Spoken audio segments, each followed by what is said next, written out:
What is good? We got the man, the myth, the legend, the Big Co back in the house. What's up, dude? Back.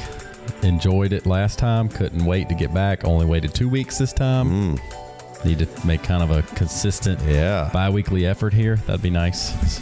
Joel Santana used to say, back like cook crack. So, we're going to hit some roster reviews. Those will be on some other shows. But first, wanted to hit a little buy, sell, hold playoff edition. All right. Hit a couple of guys that are hot in the streets right now. Little Jordan Love, little Rashee Rice, little Zay Flowers. Just take the temperature as we're jumping into the first little bit of off season. Most of these guys are still playing, but Love's out, so wanted to just see where we're at here. How high these guys have shot up the ranks here for us. So let's start with Jordan Love. Obviously making his first season as a starter here. 25, so too old for most people, but comes out here and has a shaky start to the season. Him and LaFleur get everything kind of pulled together there middle of the season. We go from tools and a bit of a mess here and some turnovers to kind of everybody getting their shit together and really dialing this thing in. And all of a sudden we're looking at this new Packers regime that's barely going to skip a beat. And Jordan Love seems to be the conductor here. He's sixth in attempts. He was 16th in completion percentage. Threw for 4,624 yards. That was good for seventh. His yards per attempt, 7.3. That was tied for ninth. 37 touchdowns. That's good for second. Only second to Dak. 13 INTs. That was seventh. But we went through that stretch where he was like 21-1. Like that, a lot of those turnovers came in the first half of the season when they were still figuring out. Not to say that there won't be turnovers, but they seem to figure something out there. That's exactly what I was thinking when you said 16th in completion percentage too. It's like, well, I bet back half of the season, that's higher. Right.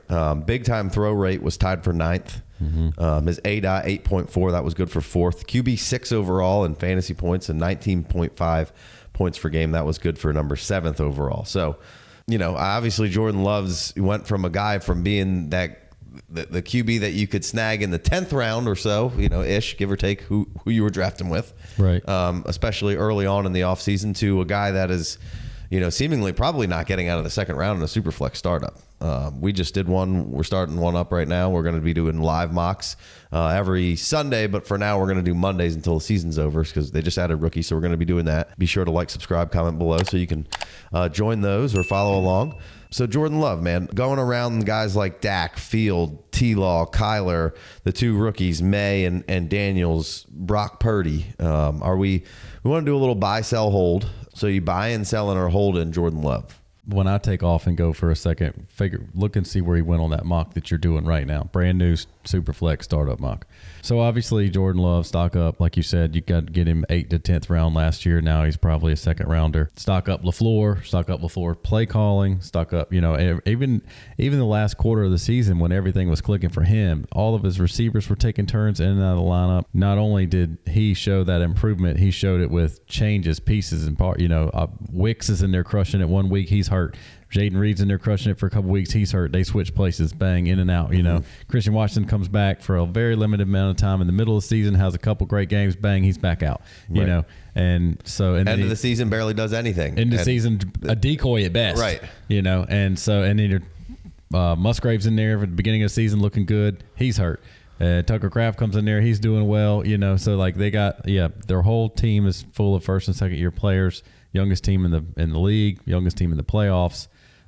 Gave the Niners all they wanted. And it was great. It's one of those things like first quarter of that game, and you're like, the Packers defense is better than they got credit for. Obviously, they got all that bad credit because they played terrible at times this year. But when you get into playoffs, it's just it's one game. That's it. And the Packers defense really gave it to the Niners. Anyway. They sure did. So, stock up the Packers. And just for our listeners here, I did hear something that said, hey, be on the lookout and hit it early when the Packers win-loss total comes out next year. Over, under, how many games they're going to win. That's one that the sharps are going to be on the over on this Packers win total next year. Over. So get on it before it moves a full game, and then you got to pay that square price. You need to pay that sharp price. All right. Just to be looking out. So yeah, so right. I'm buying Jordan Love if I can. So in this mock, he went 210. Yes. Dak went 212. Fields went 2-2, which I thought was a little too early. T-Law went 111. Thought that might have been a little too early. So Kyler goes 112. He went 210. 210. Yeah. What's the next quarterback taken? Dak. 212. So the interesting thing here is, and especially right now, this being like the crazy week of coaching changes and everything. If LaFleur was the offensive coordinator and he might be getting poached soon, I would take a different stance. But LaFleur seems like he's straight in line to have like another 10-year contract coming up from the Packers. He's done nothing but be awesome. And so Love is about, they already said he's about to get paid. So Love and LaFleur is not going anywhere. They are tied together. And whoever started scouting wide receivers, Aaron Rodgers, the guy, be like, you gotta be kidding me. Couldn't do this a couple years ago for me. Well, he didn't want to do it the way they're doing it. Is the problem. Well, that's true. I get it. There's definitely no doubt that Aaron Rodgers in his prime was doing things that Jordan Love can't do yet, but he was limiting the offense because he wanted to do it his way. And now you're seeing LaFleur's coming. He's flourishing with a basically LaFleur's allowed to call his whole system now, basically. Whole system instead of just what A-Rod get all these guys integrated together. Yeah. So, I mentioned I'm buying Jordan Love. I really am. I wasn't buying him in the 8th round of a startup last year. I wasn't doing it. And, and it wasn't Jordan Love. It was just I say this all the time. There's like 15 good quarterbacks. There's 5 great ones. There's 15 good ones. There's 25 good enough ones. And there's 7 of them, but we still missing 7, right? And Sam Howell looked good for a couple weeks last year. And then he fell off, probably got hit too many times. He's probably still got some potential. Desmond, I remember one of the times in the offseason, I was like, Desmond Ridder, just stats. I mean, just the odds are he's probably not a thing. Right. So sell him in Superflex, And Jordan Love, even though he had a lot more draft capital and he was with, on the Packers and not just trying to make something happen on the Falcons. But like, I'm going to doubt those quarterbacks until they show me. And more often than not, I'm going to be right, and it's not going to hurt me. But I traded away Jordan Love in a Superflex league before the season started, and it hurt me. Now it was, it was a rookie auction, so you get more you get more auction dollars, sure. And so it's hard to say exactly what I sold him for because I took auction dollars and I mixed them all around. But not having him on my team wasn't fun. Right. Jordan Love, the welcome to the show. Right. He's here. I'm holding. The buy, sell, hold is the toughest question. Obviously, there's some obvious buys and there's some obvious sells and there's some, but like, for us, it's just more of a statement to just have a title and talk about a guy. Exactly. You could buy, sell, hold anything. I mean, you could buy the same guy and sell the same guy, and we can do that every week. Right. But I would definitely be buying or holding, and unless just if you're in that league and you got the Packers lover is coming after Jordan Love wants to overpay, I'll sell anybody for overpay. Sure. Now don't get beat up on. Don't get an overpay that's not really any. I don't know what that looks like right this second. Right. But Jordan Love is for sure. Right. So all right. So let's go before we'll do an overpay as we're leaving Jordan Love, but let's go kind of guys that went around him in this mock. Would you sell Dak for Love? Trade Dak and Love. Or is that samesies? It's really close. Obviously, at this point, one of them's 10 years older than the other. I mean, maybe Dak's not 35. Maybe Dak's like 32, 33. But like that's 8 years. 8 years is enough to look at. And Dak, he's 30. Okay, so not 31. It will be 31 6 by years. the time. 6 years. That's close. I mean, Dak crushed it this year. And he's had his ups and downs, but he's gotten better every year since he came back from the injury a couple years ago. He's got weapons around him too. It doesn't matter what he does in the playoffs. The fantasy happens before the playoffs start. So I mean that's fine. That's an interesting one because Dak has a lot of known and has had a lot of this. Jordan Love has some unknown, but there's more trajectory that could be unearthed here. Yeah, that's a good way to put it. That's a good way to put it, especially with we know that the pressure in Dallas and the this and that. Whether or not we know that McCarthy's not going to, he's back for another year. So that's at least one more year of you don't have a LaFleur-esque play caller, take nothing away from McCarthy's play calling, but LaFleur is, and what they're doing there is, like you said, the trajectory is different. Dak's up here.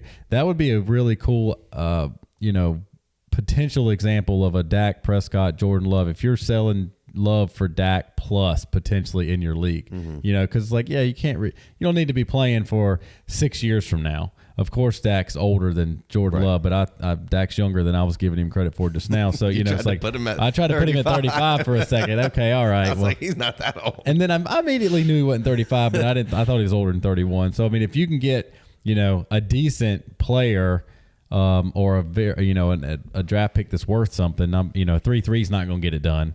I'm not going to give you Jordan Love for Dak in 3-3, but something that makes sense to you that's valuable. That but like you said, you're giving away that upside of the potential. I mean, Dak was what, QB4 this year. It's not like you didn't get it done. It's just what might be Jordan Love that we didn't see coming. I mean, Dak QB4 and Love was QB7. Yeah, 5. That's a lot of same. I got no problem if you're trading into samesies category and you're picking up something worthwhile, then that's how you play the game. How about Kyler or Dak? I mean, Kyler comes right back and is already averaging like 18.9 points per game. Yeah, in a system where you know that you're basically angling towards next year. You came in halfway through. A lot of your fight was with what tools extinguishing, and you're playing with a hurt Hollywood, a rookie Michael Wilson, and then you got James Conner and Trey McBride. Right. So yeah, I mean, Rondell, you're going to add Marvin Harrison Jr. potentially to this bunch, and maybe sign another free agent wide receiver, or bring back Hollywood. I think I got to go Kyler there. Just I know there's some there's some raw leg running around with, obviously, but it's not. The floor is higher, and potentially even still the ceiling is. I mean, there's nobody's going to tell you that. Nobody can make the argument that Jordan Love is maybe half the athlete that Kyler is. Kyler's probably top 5 athlete in the NFL, pound for pound, obviously, because he's not big. But I have a lot less gut feeling that Jordan Love's going to get hurt next year versus what Kyler does and how he does it. Fair enough. He's so fast and quick, he doesn't really take a shot. He hurt his knee with no contact. But if he does take a shot, like that Robert Griffith RG3 10 years ago when he rolled over against that dude, nobody could ever touch RG3 until he did, and his knee got bent and he was never the same. Yeah. When you're moving that fast, bad field. Yeah. That's so you're taking Love? I would be getting the positive on the Love side. Yeah, right now it would. If just the way that draft when Kyler was 112, 2-1. So you gotta have a round, right? So you give me Jordan. You give me and I would have taken him. So that if Big D didn't on that turn, so he could have been 2-8 or Gotcha. 2-4 or whatever that would be. So could be a little closer. Some people don't like Kyler. But if that was the case, let's just say you said 112 to 212 or 210 or something like that. Yeah. That's like a first round draft picks value potentially. You could easily be in a startup and be at 112 and get a first from somebody next year to fall all the way back to 210. So if you're going to give me a random first, I'm taking Jordan Love in the random first over Kyler every time. Yeah, that's fair enough. How about this year's 1-2, 1-3 in May or Daniels in Superflex draft? Would you take the pick, or are you taking Jordan Love? So, right, 1-3. Well, I think 1-4. I think Marvin Harrison's going to go. Sure. I misspoke. 1-3 or 1-4, whether May or Daniels or the rookie or Jordan Love. As crazy as it sounds, the guarantee of what we just saw out of Jordan Love, you got to take that. And if you don't have to take it. You should take the Jordan Love plus if you're in that position. If you have the 1-3 and you can get Jordan Love in a first for it, you got to pull that trigger right now. It may could possibly be awesome, and Daniels may be awesome too. But we just saw Jordan Love basically be awesome, and that was his first year doing it. He's been sitting on the sidelines. When's the last time we saw a CJ Stroud? Right. It doesn't happen. Right. I mean, even if they're like a quote unquote a good rookie year, it's usually not fantasy relevant. It's got a Daniels might be because he might be running all over the place. Right. Anthony You were Richardson, going to see one from Anthony Richardson was giving it to you those first couple games. He was about to be very fantasy relevant. So Daniels could be too, but and especially like might be awesome, but he could definitely still be I saw like third or fourth year quarterback breakout potentially. It's like so. I forgot to screenshot it or bookmark it, but I saw somebody breaking down like the last X amount of quarterbacks in college fantasy points per game, and like Daniels was like 2 or 3. So that is seemingly equated to scoring good fantasy points at the next level. So, well, like I've heard y'all talk. Like you said, you hear you're looking at the highlights of the 2 wide receivers, and Daniels is just running all over the place. He's making good throws, but not the biggest guy. Throwing it to 2 horses, right? 2 studs, but running all over the place too. All right, so let's talk about just one upgrade before we go to the next guy. Like, so you going up to like who are you giving Herbert plus something to get to? Is it only like those top 3 or 4 guys? Herbert, you said Herbert, or you mean Love? Is it only like Allen? Mahomes, maybe Lamar. Would do you want to go up to Burrow and Stroud because they don't have the legs, or is that how do you? Where's the line that you would be willing to pay up to upgrade with?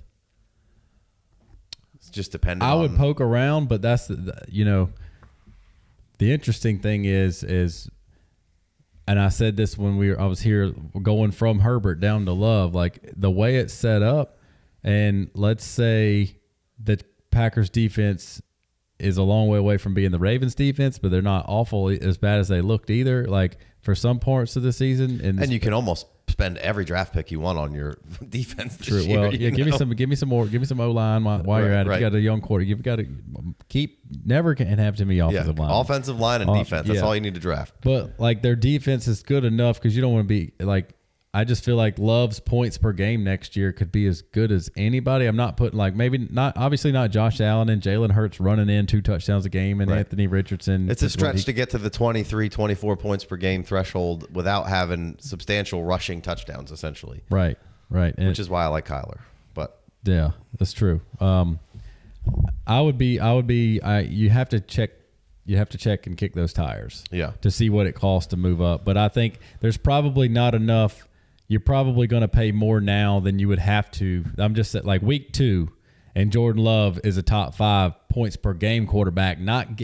He'll never get. When I say never, that's strong. But like, there's too many top 5 quarterbacks. We got like 7. But it's like he's not going to get that top 5 name cachet for a few years at least because you got Mahomes, Josh Allen, Hurts, Lamar Jackson, Burrow. That's 5 right there. And Stroud's probably now. And now you got Stroud, and you got. Anthony Richardson from a fantasy points per game is going to give you if he's healthy, and then Caleb Williams is going to come in here and he may or may not be any good, but he's just going to get that love. And then Brock Purdy's QB4 on the year or 5 or something 6. like 6 on the year, and nobody ever loves him.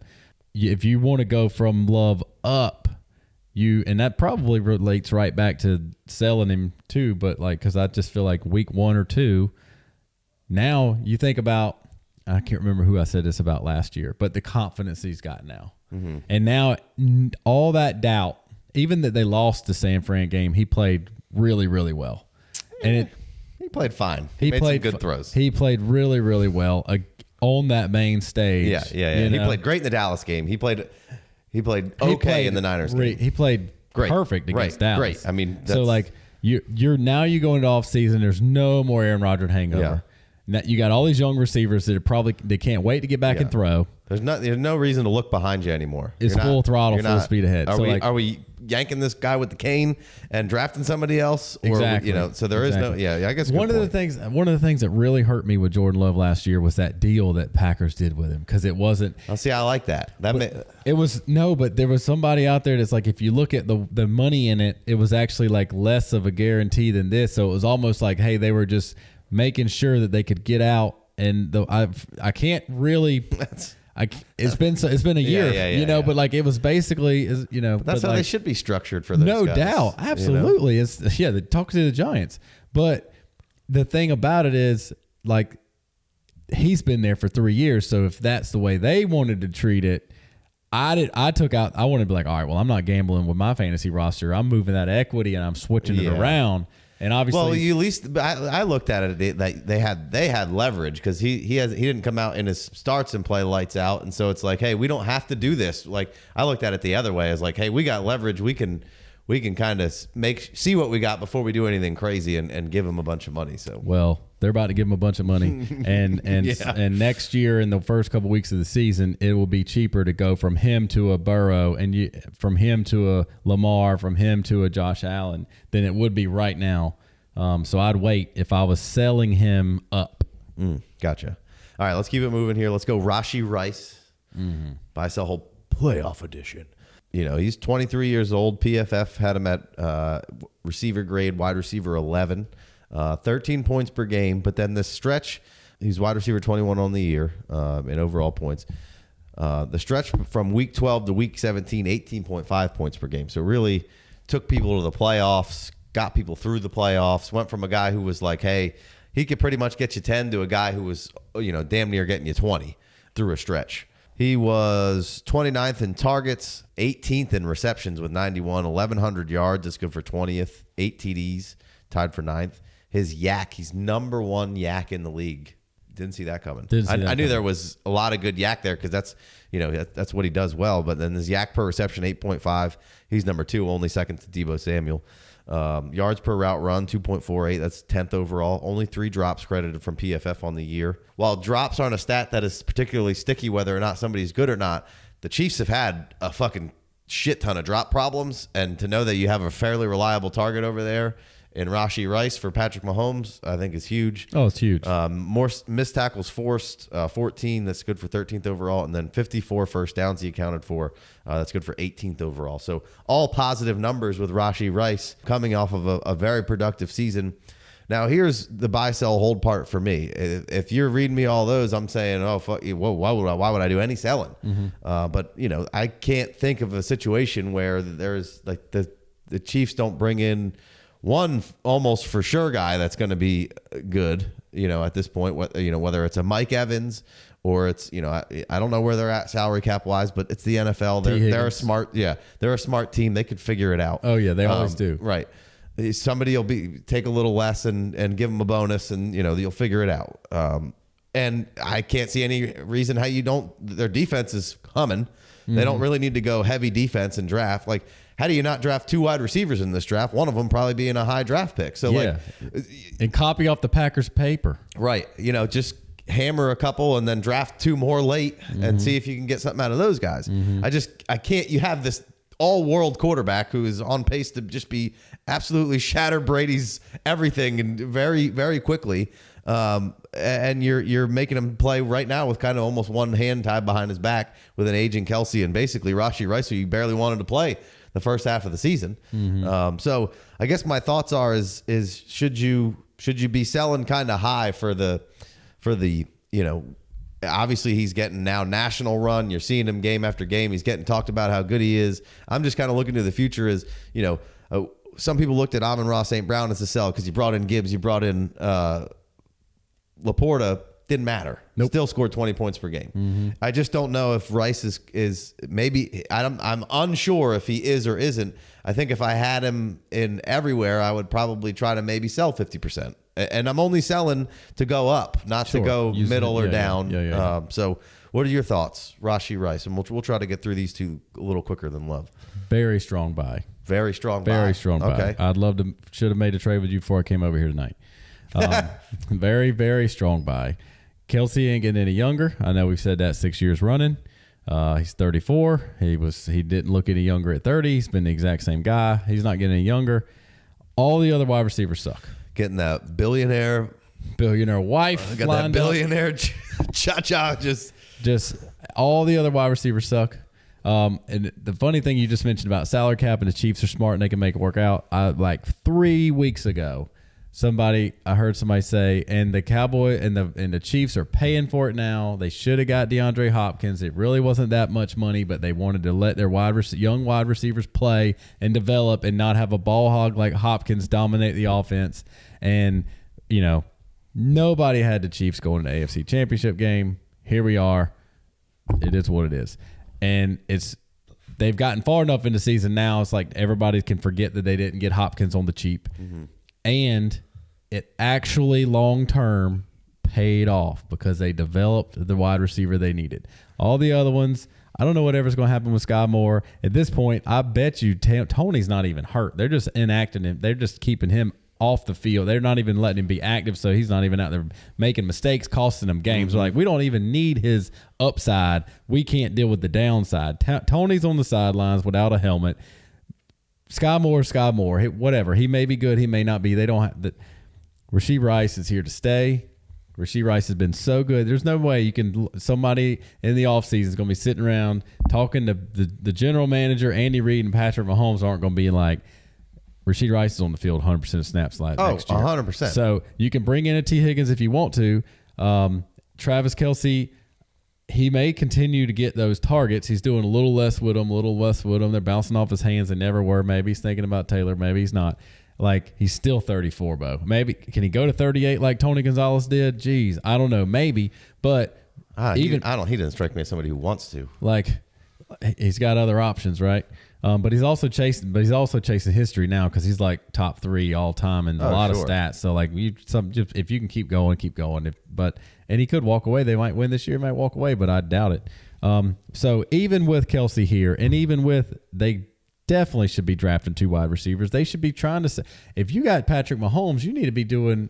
Look where he's got you already with this. Right. You know, like you said, defense is humming.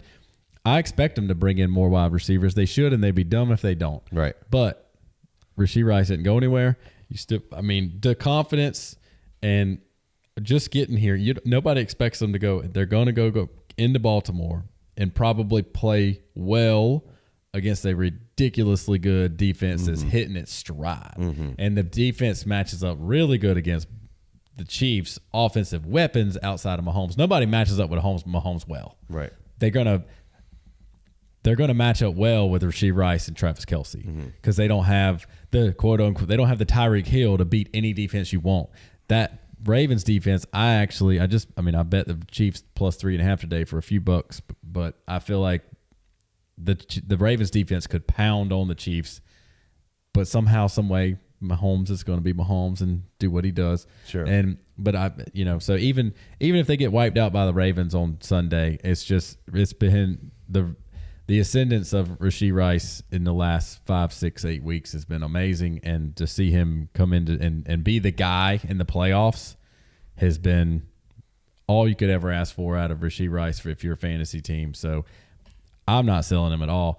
If you catch somebody like me in your league and it doesn't take much to go from him to somebody really awesome, that's one thing. But Rashee, with a little bit, quote unquote, more upside and pedigree, but obviously I would add a decent amount from him to go to somebody like St. Brown. Of course, sure. I want that, but I'm not going to give you a decent amount to go from somebody like him to a name that's not, Nico Collins.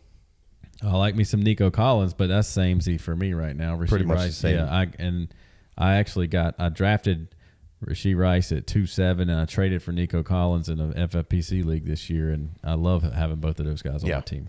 All right. Well, I think I'm pretty much. I'd be basically in a hold if I could sell to move up. I would. I don't know. Buying's probably going to be kind of expensive, but. I feel you. If you can find a guy that's kind of on the fence like you, not that you're dying to sell him. Oh, I'm not on the fence. I'm just like, hey, if I have a bunch, if I got 2 or 3, I'm just keeping them. If I have 10 leagues and I have them in all 10, I might sell 50%. Just because I can get out at a pretty high here and limit that. Hey, if there is a little bit more volume to be distributed, that I didn't lose. I don't have to. I'm not going to end up having to. Trade Rashee Rice plus a 2 to get Nico Collins anymore. You know what I mean? Like, there's not going to be a point where maybe he bogs down a little bit, but I think he's going to be just fine. He's probably in the tree of trust enough at this point where that's what I was trying to say. He's in the circle, Bo. Right. He's in the trust. He's in there, and I feel that way. Anywhere. I feel that way too for the most part. But if I could use him to go up, I probably would, just because there is potential of some more volume coming around. But like I said, to lead it off, when they added Laporta and Gibbs, it was St. Brown's going to suffer, but he maybe just gotten stronger. All right, one more. Let's go Zay Flowers. We'll move quickly through this one. Wide receiver 25, 12.9 points per game. In that same span of where Rashee Rice was putting up numbers, we want to be fair here, Zay Flowers was putting up some decent numbers. He was wide receiver 18, 17.3 points per game from that same span from 12 to 17. Not crazy through all the numbers like Rashee Rice was there. Pretty good in the yak. He was 16th overall, 33 in overall yards, broke the Ravens yardage and reception record, I think, for the rookies. 81 receptions, that's good for 20th. 109 targets, that's good for 27th. 45 first downs, 20 missed forced tackles, that's good for 5 overall. Yards per route run, 1.64. A little low on that. I'd like to see that get up, but I guess the thoughts on Flowers are, I feel like he had a really good season. Yak per route run 5.0, tied for 28th. Had a really good season. It was up and down there in the middle. A couple of single digits, really bringing the average of overall of, I think, how excited some people would be if looking on the overview of all season, of not having watched him necessarily play, of saying some big downers there that really hurt you. Yeah. Strong start of the season, then a little bumpy throughout, and then a pretty strong finish. Had one stinker there, I think, in that stretch from 12 to 17 where he scored like 1 or 2 points. But other than that, I thought he had a really good season. But this is an offense that I feel like can be, a lot of variance in it from week to week. It's just, how confident are you in Flowers being their guy? I mean, he's a young guy. He's not necessarily attached to Mahomes like Rice is. Not that Lamar is a downgrade from Mahomes. They just do it differently week to week. So is there any remorse of, hey, if I could re-rack a first for Flowers, would you? Or would you trade him for, Drake London or, Tank Dell, or, is there, how are you feeling about Flowers? And we got to get out of here. So I would trade him for Tank Dell in a heartbeat. And for in a heartbeat? Okay. Yes, I would. I would trade him for Drake London as well. I think just because of that high-end Drake London's potential. We've all seen, if you haven't seen him, the stats are out there. He's ridiculous. He just hasn't had enough targets and enough quality targets from basically having no quarterback since he came into the league. I would just, I mean, Drake's. I could trade Zay Flowers as far as the Ravens and the offense go. Like first part of the year, new system, new quarterback, not new quarterback, but quarterback to the offensive coordinator. Didn't pay Lamar to the very end, so he wasn't really. Maybe he's here, maybe he's not. But that was the whole Lamar song and dance for the contract. You had that over the whole offseason. Zay's obviously a rookie. New coordinator comes in, brand new system, changing everything. Offensive line sucked for a couple weeks to start the season, so they ended up having to run a lot of last year's offense to keep the offense moving forward because they couldn't do what they wanted to do. And then offensive line got a little better. Still winning games, defense winning the games. Gus Edwards has that big touchdown push to start the season. Lamar Jackson starts to find a little rhythm. Up and down games for Zay Flowers, and then Zay Flowers hits the nice little stride here. Like you said, he had a 1 or 2 point effort and still averaged 17 through those weeks 12 through 17. So that shows you how good the other games were for that average to be 17, with one of them being 1. So I think there's a really, really solid year coming next year. 0.7 in week 15.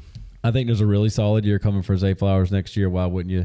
I think the need for offensive firepower in Baltimore is pretty much almost as much as the Chiefs, except for you just don't hear it as much. Kelsey's a lot older than what's his name? Than Andrews, and they have so they have a backup tight end who's awesome too.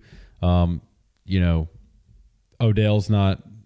old and the shell of himself, still looks good. He's at only times. on a 1 year deal. 1 year deal may or may not come back, but and Bateman is hit or miss. Bateman's hit or miss. Bateman has been really good at times, but he's hit or miss. And so you don't go very far to you're like they just so they could use 2 more receivers too. Mm-hmm. So you name some good names. I would have no problem trading away Flowers in a trade that I felt was productive. Now I got Zay Flowers sitting in one of my dynasty leagues to start 3 wide receivers, and it feels good seeing his name there. He's for an up and down rookie year that was really good. Right.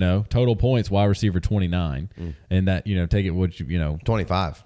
Okay, well, on this list he's 29, so I don't know what's going on here, but this might be half PPR list or something. I don't even know. This is Fantasy Pros full point PPR. Got him at 25. I got him. That's week 17. That might be to week 18. I don't know. Okay. Yeah. Okay. All right. I'm sure he didn't even play week 18. That would give you the drop right there. Some other guys went right above him. So anyway, right outside of wide receiver 2 for his rookie year on a new system with the struggles to get going. Now that being said, the likelihood of Lamar getting injured versus Pat Mahomes, I think, is not even on the same playing field. Obviously, anything can happen. Patrick's always out there limping. He get a ankle rolled up on. But like again, you can't get your hands on Lamar. But if the wrong thing happened at the wrong time, it's a whole lot different of a ball. Like Lamar can't play terribly nicked up, I feel like, and whereas Patrick Mahomes, like just the way he goes about dictating the game. Yeah. And I mean, now Lamar's in the AFC Championship game, and he's been looking awesome. But just 4 months ago, we were like, he ain't finished the season in 2 years. Yeah. So don't forget that. And it's not so what he misses a couple games or whatever. Like the Ravens don't strike me, and maybe the new offensive coordinator gets in there, gets settled in, and they go through this offseason. They may go through this offseason the Super Bowl champs and everybody loving everybody. But maybe they get settled in and they pull in a backup quarterback that's better than the one they have. And because that's going to be a big push. I've heard that's going to be a big push in the offseason. You're going to see teams like paying up for backup quarterbacks.